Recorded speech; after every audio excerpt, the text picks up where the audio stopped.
Hello, I'm Alina Polyakova, President and CEO of the Center for European Policy Analysis. Welcome to this fireside conversation that's happening as part of the 2023 CEPA Forum, Winning the War, Winning the Peace. I am absolutely delighted and honored to have the opportunity to speak with Ambassador Katherine Tai, U.S. Trade Representative, about the role of international trade as we can harness it for global growth and prosperity. Ambassador Tai, it's so wonderful to see you. Welcome to CEPA. Thank you so much for having me. So let's get into it. We were just talking about how you've been on the road a lot recently. The G20 just took place a little bit ago. You were also in Indonesia as well. You know, all these multilateral institutions in which USTR, of course, and you play a critical role.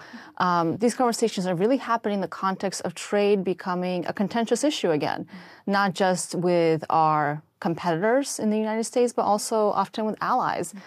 How do you see the role of these multilateral bodies in really playing a critical function for the United States in particular? Well, trade is always a contentious issue, and I think that every trade representative who has sat in the seat has been pulled in different directions. We sit at the intersection of foreign policy with domestic economics, between the congressional and the executive branches. So I think that challenges are not new to trade and U.S. trade representatives. But to your point on the multilateral institutions and whether that's our participation in forums like the G20 or APEC or, the most multilateral of them, the World Trade Organization, which has 164 members, I think that the task that we have at hand is to work within those organizations to help adapt them, to adapt their practices, to adapt attitudes to the realities that we're facing. The fact of the matter is that something like the WTO was formed in 1995. And so it's well beyond being able to drive and being able to vote as if it were a human being. It is on the cusp of turning 30 years old. If you think about how much has changed in the world economy, how many of those economies have changed over this 30-year period of time, you start to appreciate what the challenges are for keeping up with the times and keeping up with reality. Then you compound that with the experience that we've collectively gone through these last 5 to 7 years, you started to see significant backlashes against this version of globalization 6, 7 years ago.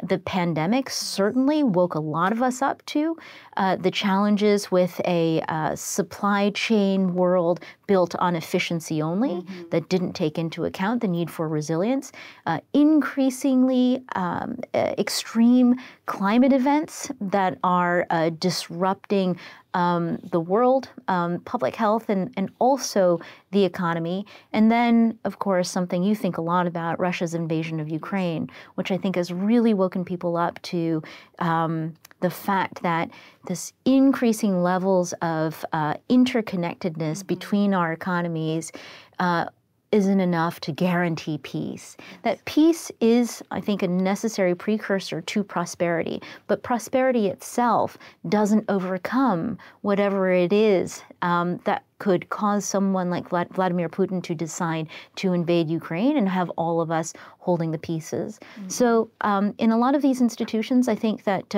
it is not very comfortable right now, but I think that is also part of the program, which is through that discomfort to have us grapple with how to adapt and change. Well, you just laid out a very wide set of issues, and I'm going to pick up on a couple of them. But I think two of the things you mentioned were the shocks we've seen over the last years to just global trade and supply chains in particular. Of course, the pandemic, I think, woke all of us up to the reality of the deep interconnections that we have across the globe. And then, of course, Russia's invasion of Ukraine last year, which, again, still continues to undermine global trade, especially when it comes to key resources like grain and oil, all of those different issues in which Russia and Ukraine both have played a critical part on the global stage. But given these shocks that have taken place, how do you see the current situation when it comes to supply chain resilience in particular?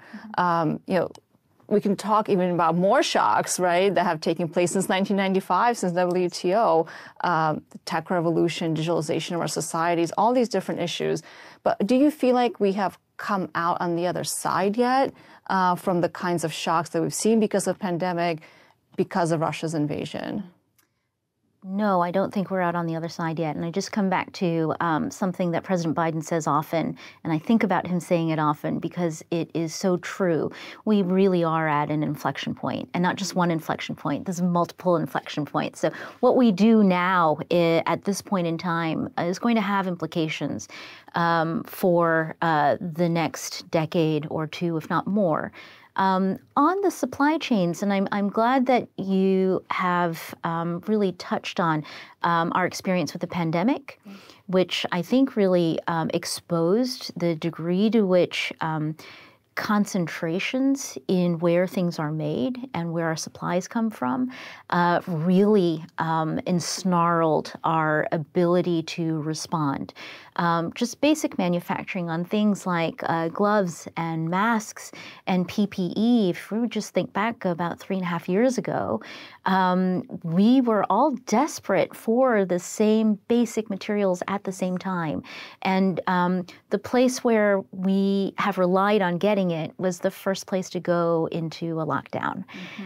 So that's one example. But, the Russian invasion of Ukraine, I think that Europe certainly has had to contend with its over-reliance on Russia as a source for energy.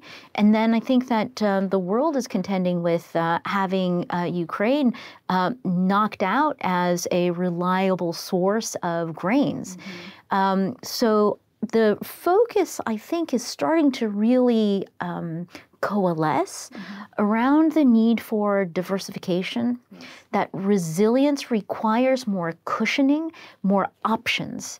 And I think that really dovetails also with a focus, it's the third pillar of Bidenomics, which is on competition, promoting competition. There's a resilience argument for it, just from a supply chain standpoint, but there's also an economic security element of it, both writ large at the macro level, security of economies, but also at the more micro level, the economic security of ordinary working people, the opportunity to join the middle class and to grow our middle class.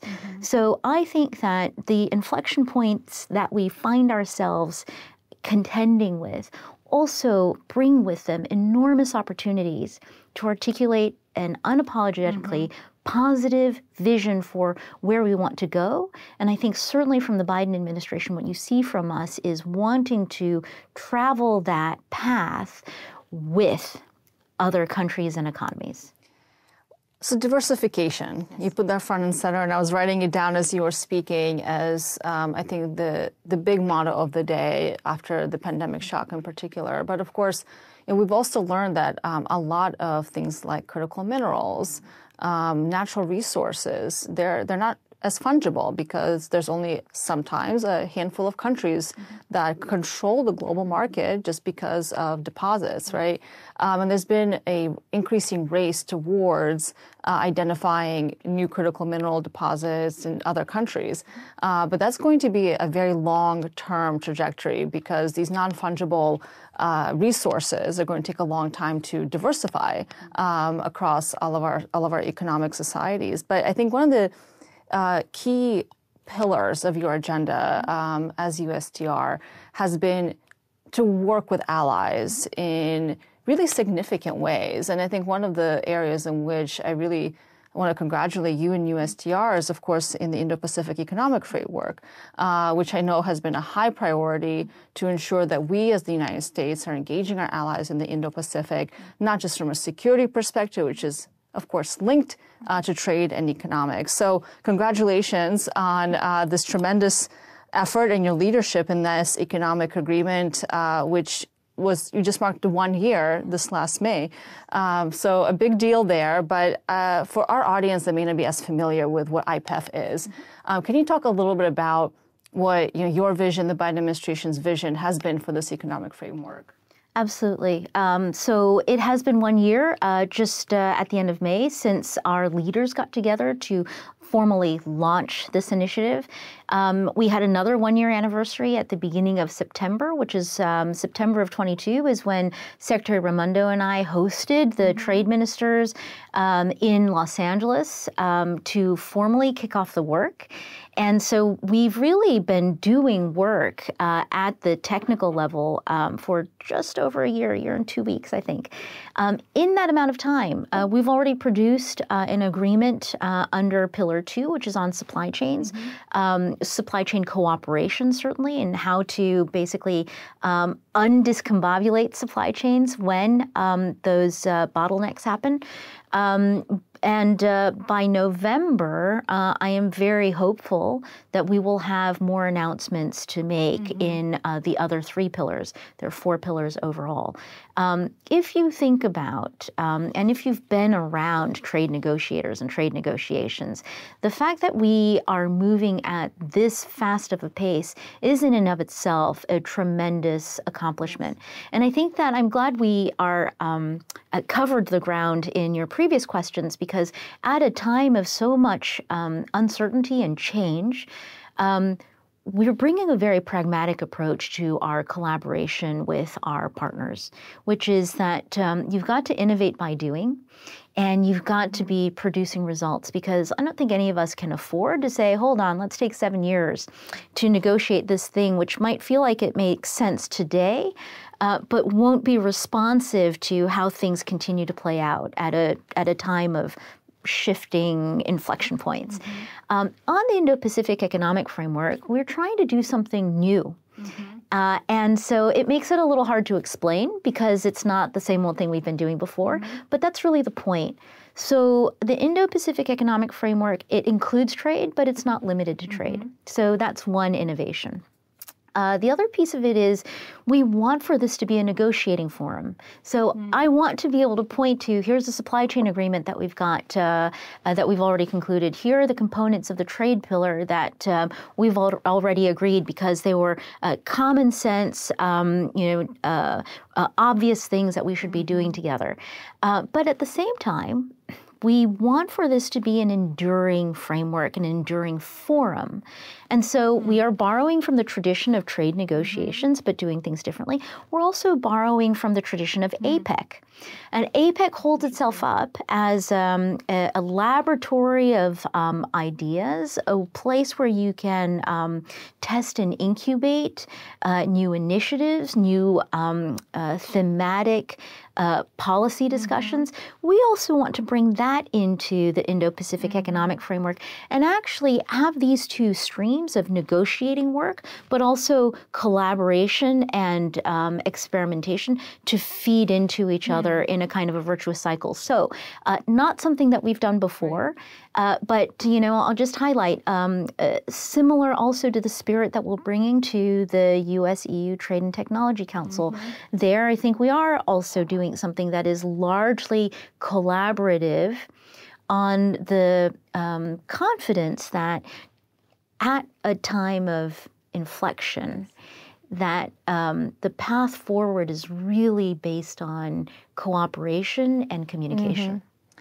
I'm glad you brought up the conversations that have been happening in the context of the TTC between the EU and Washington. I want to get to that in just a moment, but to stick with the Indo-Pacific for a second, we've been dancing around one particular country, and that's, of course, China, which we haven't actually mentioned yet. But, of course, the agreements both on that you just described with an IPEF context, also some of the security agreements that the Biden administration has pursued with our allies, are all speaking to the common agenda that exists across the U.S. government and with our allies, that we are concerned about competition with China, and of course the kind of authoritarian model that Beijing has been developing that goes very much against our democratic values and principles. So sticking with the question of China, right?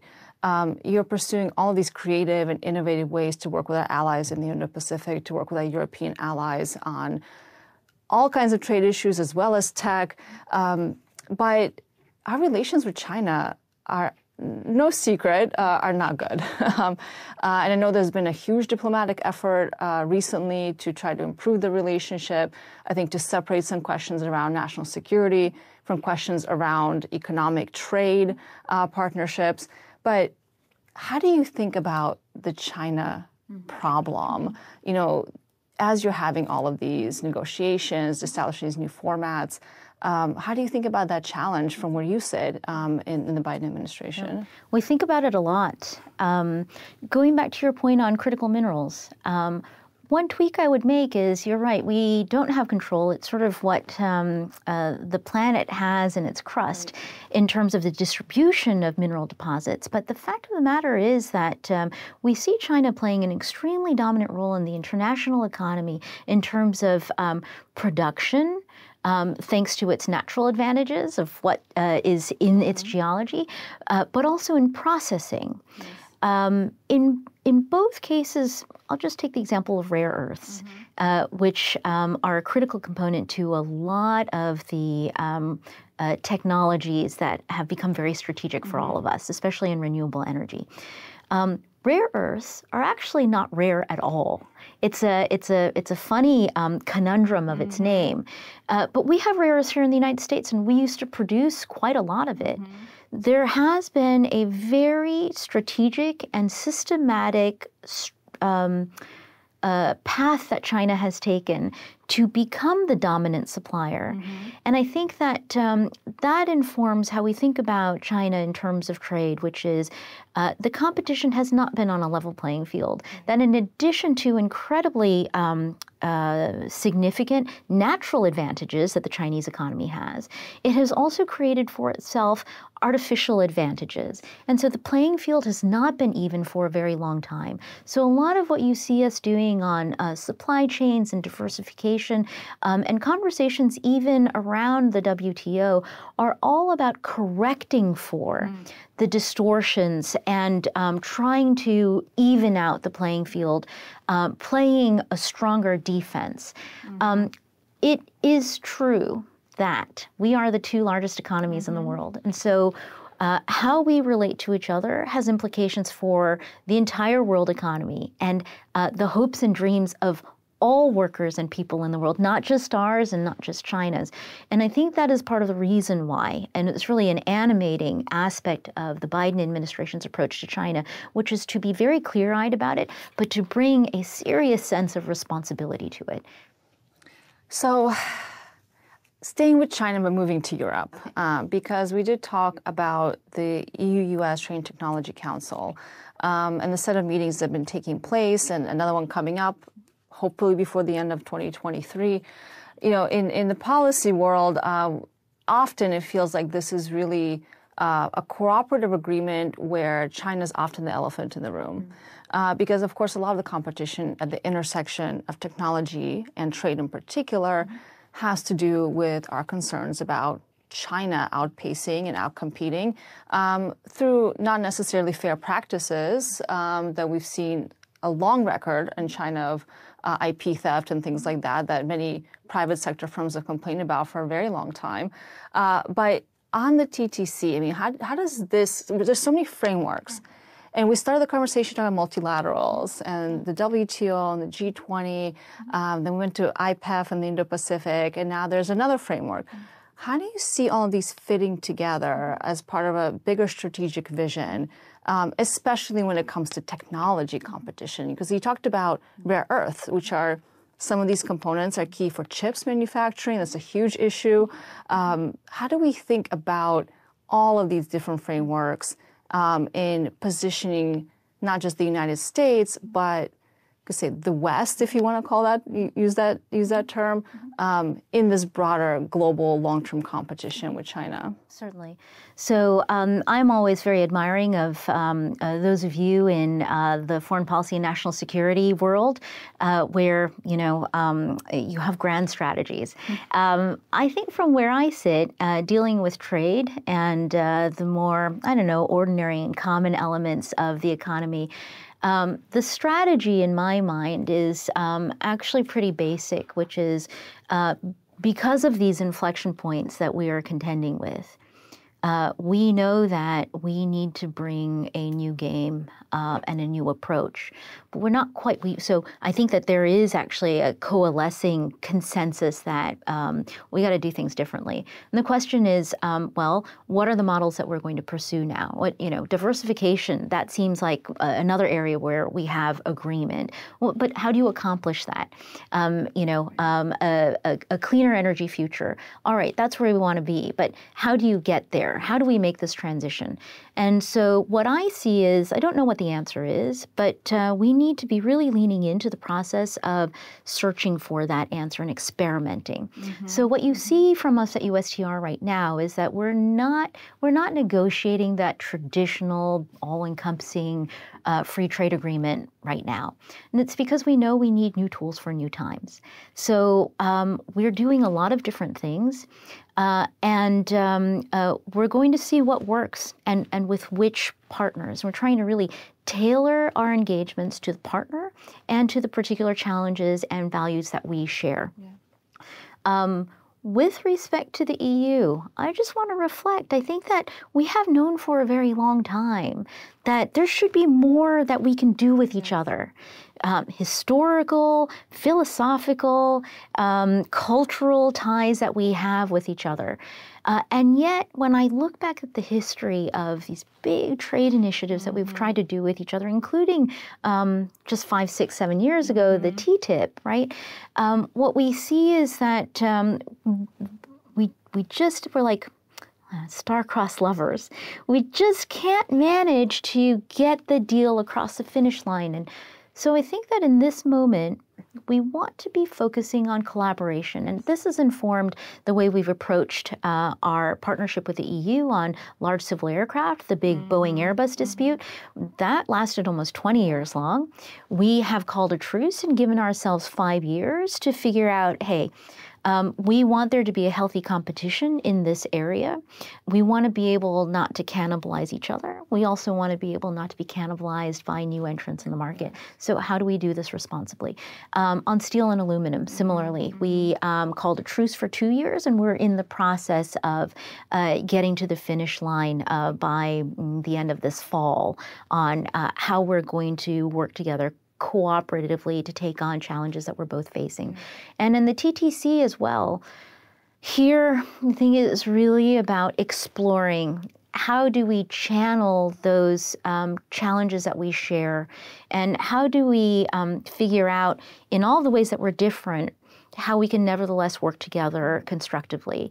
And in this area, I think I really want to highlight that if you feel like, China is the elephant or the panda in the room, that one of the really interesting aspects of setting up the TTC is that when Russia invaded Ukraine, that it became actually a ready-made forum for collaboration and cooperation on trade and technology, on sanctions, and on coordinated efforts. And I think that it has already proven concept on a challenge that maybe we didn't really have in our minds when we declared that we were going to start the TTC.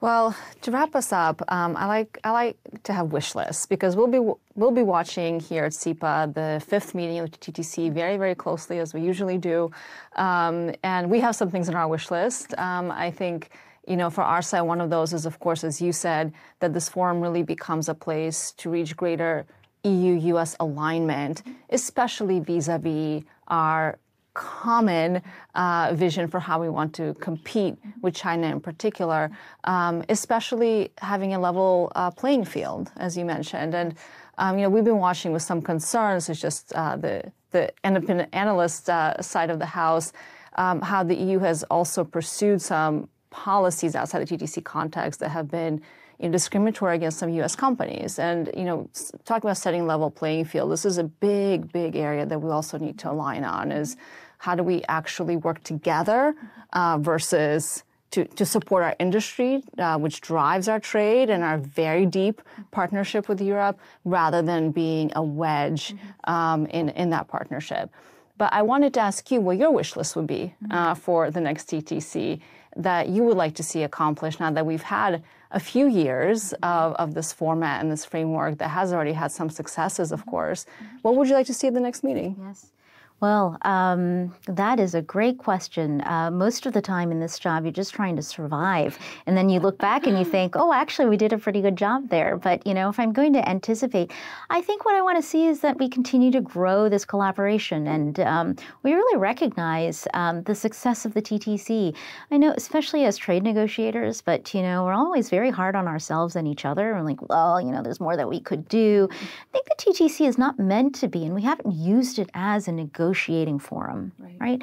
We are negotiating a lot of things with the EU, right? Large civil aircraft, steel and aluminum, critical minerals, but those negotiations have been formally outside of the TTC. The TTC rhythm has helped to keep us on track and to drive our pace, but the TTC itself, I think we should really embrace the space that we have created to, as you say, better align. Because I watched and read President von der Leyen's speech, her State of the European Union speech, very, very closely. And I see in that speech increasingly clear alignment that I know is there when you see President Biden, President von der Leyen in the same room, but now you see it also in policy and in rhetoric.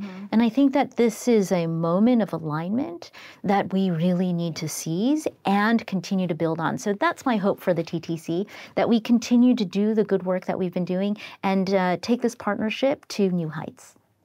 Well, Ambassador Tai, I think that's a very positive note to end on. Thank you so much for joining us at CEPA for this fireside chat as part of the CEPA Forum. Really appreciate everything you're doing, and you certainly don't have a shortage of responsibilities and tasks, and congratulations on everything you've already accomplished in USTR. Thank you for joining us as part of this conversation with U.S. Trade Representative Ambassador Katherine Tai. This conversation is part of the 2023 CEPA Forum, Winning the War, Winning the Peace. Please follow us for more content on our website, cepa.org, that's CEPA.org, on all the social media channels, #CEPA Forum, and stay tuned. Thank you.